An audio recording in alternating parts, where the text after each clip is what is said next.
Chart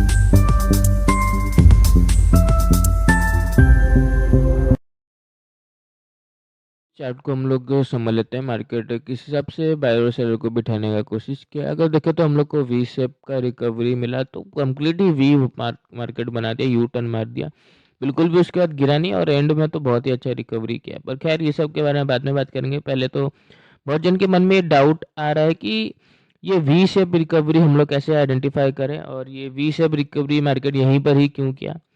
देखो, या तो तुम्हें एसएल हंटिंग का कॉन्सेप्ट ही नहीं पता, या तो तुम्हें मार्केट बेसिक क्या चीज़ पे वर्क करता है वो ही नहीं पता। तो ये देखो, मार्केट क्या हुआ, पहली बात तो रिटेलर का माइंडसेट के बारे में समझो। कल इससे पहले वाले चार्ट में मार्केट क्या किया था, फ्राइडे को फ्लैट ओपन हुआ, क्लोजिंग ब्रेकडाउन किया, उसके बाद कंटिन्यूशन में गिरावट किया, इवन अपना प्रीवियस लो, ये जो लो है ये लो का ब्रेकडाउन करके क्लोज हो गया था। आज क्या ओपन हुआ, ये चार्ट को भूल जाओ, ये रिकवरी वगैरह को भूल जाओ, जब मार्केट गिरा था तब सोचो। फ्लैट ओपन हुआ, क्लोजिंग वगैरह ब्रेकडाउन किया, लो वगैरह ब्रेकडाउन करके गिरावट करने लग गया। तो रिटेलर ये चार्ट को ऑलरेडी माइंड में रखा है, तो उसको क्या लगेगा, सेम चीज़ होने वाला है, तो वो क्या यहाँ पर बाय करेगा, पुट बाय करेगा। और एक चीज़ भी है, यहाँ पर डाउनसाइड एसएल नहीं है। मार्केट जो कि कहाँ क्लोज हुआ था, 58,500 के नीचे क्लोज हुआ था, तो बायर क्या हुआ, निकल गया। तो मार्केट को फर्दर गिरने के लिए पहली बात तो मार्केट वहीं पर जाएगा जहां मार्केट को पैसा मिलेगा। अब अगर तुम सब पुट बाय करके रख लोगे तो मार्केट गिरेगा, तो मार्केट में से पैसा निकलेगा कि मार्केट में पैसा घुसेगा। जाहिर सी बात है, तुम लोग पुट बाय किए हो और अगर मार्केट गिरेगा तो मार्केट में से पैसा निकलेगा ना। मार्केट को तुमको पैसा देना पड़ेगा, तुमको प्रॉफिट देना पड़ेगा, क्यों, क्योंकि तुम पुट बाय किए हो। तो सिंपल सा बात है, यहाँ पर मार्केट यू टर्न मारेगा, एक रिवर्स मारेगा, क्यों, क्योंकि यहाँ पर कोई भी डाउनसाइड बायर का एसएल नहीं है।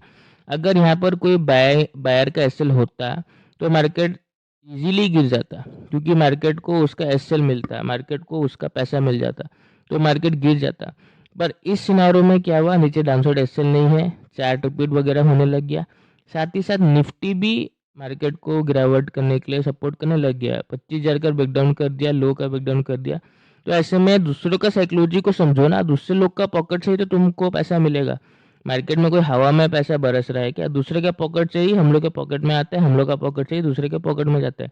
बहुत ही सिंपल भाषा में तुमको ये समझा रहा हूँ मैं। यहाँ पर क्या हुआ, दूसरे लोग सेलिंग करने लग गए, हम लोग उनका अपोजिट में बस ट्रेड बनाए हैं, और चीज़ को समझते हुए कि कहाँ पर एसएल है कहाँ पर नहीं। ऐसे नहीं कि यहाँ पर तुम कहीं भी अपोजिट ट्रेड बना लो और तुम्हारा ट्रेड सही चला जाएगा। वैसा सिचुएशन, वैसा सिनेरियो, वैसा प्रीवियस चार्ट होना चाहिए। तो सिंपल है यहाँ पर, इसलिए मार्केट घुमा। उसके बाद देखोगे मार्केट 58,500 का जब ब्रेकआउट किया, दूसरे लोग बाइंग करने लग गए, तो मार्केट देखोगे उनका एसएल हिट किया। तो जो भी बाइंग किया, जैसे कि देखो यहाँ पर एसएल हिट किया, तो मैं वही बोलता हूँ, देखो यहाँ पर मार्केट हर एक बार तुमको मौका दिया बाइंग करने का भी और सेलिंग करने का भी। देखो यहाँ पर मैं तुमको ऑलरेडी बोला था, ये स्विंग का ब्रेकडाउन होगा तभी सेलिंग जाना, उसके पहले सेलिंग मत जाना। अगर तुम वीडियो देखे होगे ना, नहीं पता नहीं, तो ये स्विंग तो मार्केट किया नहीं, तो आई होप तुम सेलिंग नहीं किए होगे। और बाइंग करने के लिए देखो मार्केट को, देखो 58,500 का ब्रेकआउट किया, तो दूसरे लोग बाइंग करेंगे, तो दूसरे लोग अपना एसएल कहाँ रखेंगे, जाहिर सी बात है इसके नीचे रखेंगे। तो मार्केट जब इन लोग को निकाला, फ्रेश बायर को जब निकाला, उसके बाद ही तुम बाइंग किए होगे। अगर तुम्हारे अंदर इतना दिमाग है, अगर तुम बाइंग किए होगे तो अच्छा खासा प्रॉफिट किए होगे।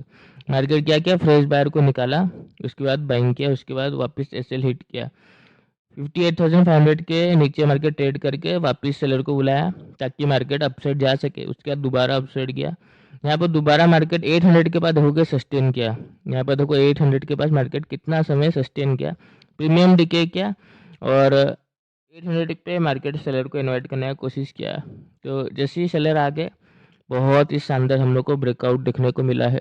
तो अब देखो इस ब्रेकआउट से एक तो चीज़ याद रखो, यहाँ पर वीक जो बायर है वो तो मार्केट रिट्रेसमेंट में निकल चुका है, पर ये जो बायर है यहाँ पर, जहाँ पर मार्केट उसको बहुत अच्छा मोमेंटम किया, वो स्ट्रॉन्ग बायर ही है जो इतना अच्छा अपसाइड लेके गया, क्योंकि कंप्लीट रिकवरी है। मतलब देखो प्रीवियस जो चार्ट है, फ्राइडे का चार्ट, अच्छा सेलिंग का बना था, इसमें कुछ दोहरा ही नहीं है, अच्छा सेलिंग का बना था, 1000 पॉइंट का मार्केट डाउनसाइड का रैली किया था।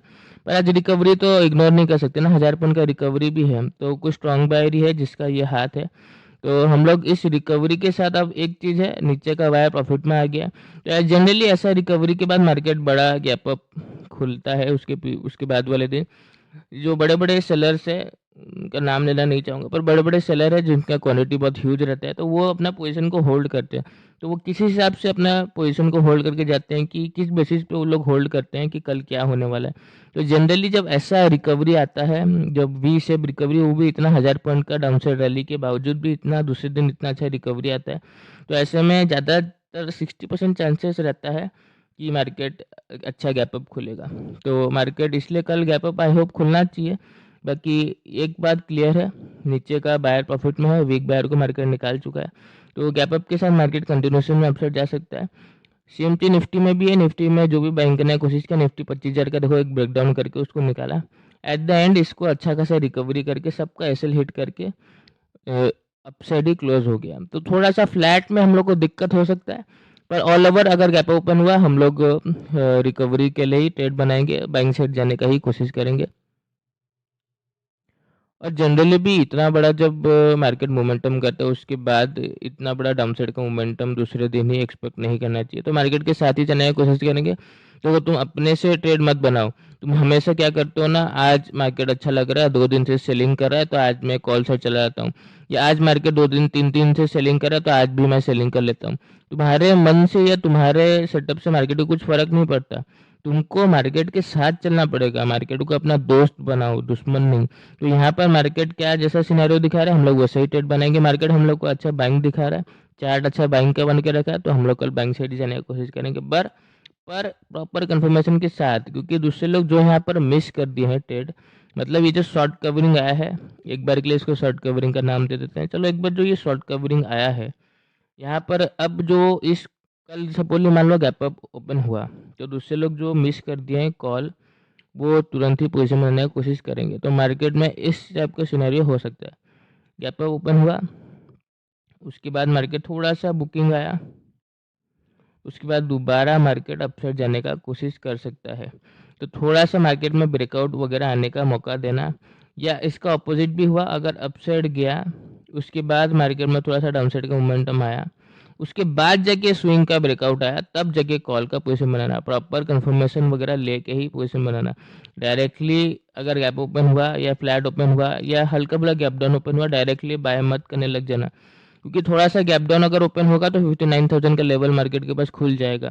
ऐसा नहीं बोल रहा कि कंप्लीट गिरेगा, कंप्लीट गिरावट नहीं आएगा, ऑल ओवर मोमेंटम अपसाइड के आएगा, पर एंट्री हम लोग का परफेक्ट होना चाहिए। 100 बात का एक बात, एंट्री हम लोग को परफेक्ट नहीं होगा तो एग्जिट भी हम लोग का बेकार हो जाएगा, क्योंकि छोटा मोटा एडजस्टमेंट हम लोग को बहुत बड़ा लॉस दे सकता है। थोड़ा सा ध्यान रखना।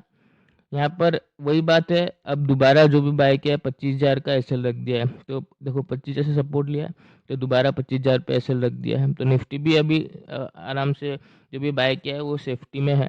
तो जब तक 25,000 अब वापस दोबारा क्रॉस नहीं होता, वो अपना पोजीशन से एग्जिट नहीं करेगा। तो फ्लैट गैप अप या हल्का वाला गैप डाउन, तीनों शेयर में बैंक से जाने की कोशिश करेंगे। ऑन द स्पॉट या तो कोई सिचुएशन चेंज हो सकता है, थोड़ा सा ध्यान से ट्रेड करना, फोमो में ट्रेड वगैरह मत बना लेना। धन्यवाद।